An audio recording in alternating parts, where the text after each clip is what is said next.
naman guys, nag-uumpisa na ako balat ng ating sibuyas, bawang at ang ating patola. Haluan natin ng miswa na may manok.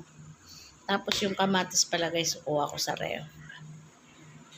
Guys, yung ating manok, nahugasan ko na siya. Ito guys, magnolia yan. Kasi pag inadobo ko siya, iimpis din to eh. Tapos wala pati akong patatas. Tapos ito yung ating miswa, yung kamatis, at saka yung ating bawang, sibuyas, ating patola. Mag-start na tayo mag-gisa. Ito na guys, pinasama-sama ko na yung ating bawang, sibuyas. Kala ko guys, mahulog yung miswa. Alam niyo pala guys, yung niluto ko kahapon na ginisang bagyo beans, gustong-gusto ng mga apo ko. Baka susunod na araw gagawa ako, lalagyan ko naman siyang carrots. Sabi niya, mama, yung may natirahan kasi siya ng konti.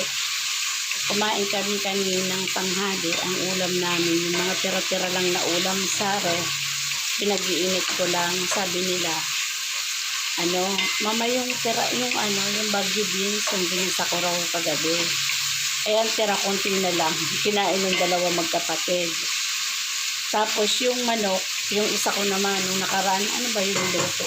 Parang linggo, lunes, yung tinola. Ko na post ko na rin yun. Meron pa rin tira. Kinain ng apo ko yung manok. Meron pa rin tira. Ito na, nilagay ko na yung ating manok. Tapos, lalagyan natin siya ng patis para yung lasa, sumipsip na sa kanyang laman. Ito pala guys, nalagyan ko na siya ng Himalayan salt. Tapos, lagyan natin ng paminta at saka yung patis. Tapos, mamaya guys, lalagay natin ito ng chicken cubes. Sasangkot siya muna natin siya. Itong ating manok. Ngayon, lagyan na natin siya ng tubig para lumambot na yung ating manok. Ayan. Takpan ko na siya para lumambot na yung ating manok. Lagyan natin ng chicken cubes. Maya-maya guys, luto na itong ating manok.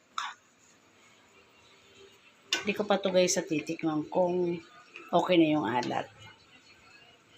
Maya-maya malambot na to guys kasi naman ito magnolia. Ayan. Takpan muna natin. Magsasalang muna ako ng kanin. Tikman na natin kung okay na yung alat niya. Ayun.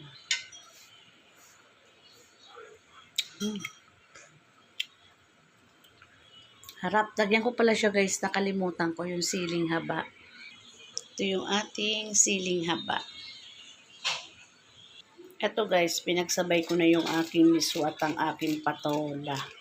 Dapat pala kanina ko pa nilagay yung miswa. Tapos guys, hindi ko inubos yung ating isang balot na miswa. Ito yan, may tira pa siyang isang yan. Hindi ko siya inubos. Ito guys, ano ko muna to, takpan. Ang bilis lang naman maluto itong patola. Nakalimutan ko guys. Unahin yung ating miswa. Kasi pinamimerienda ko po yung yung isang apo. Kasi yung isang apo ko natulog. Kagigising lang, pinamerienda ko siya ng Coco Crunch. Yung isa nanghingi ulit.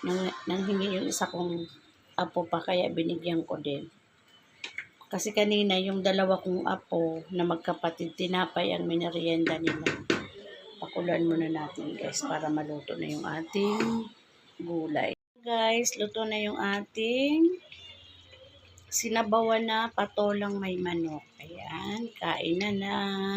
Ano to guys, ngayong hapunan ulam namin. Ayan. Ayan, kain na po.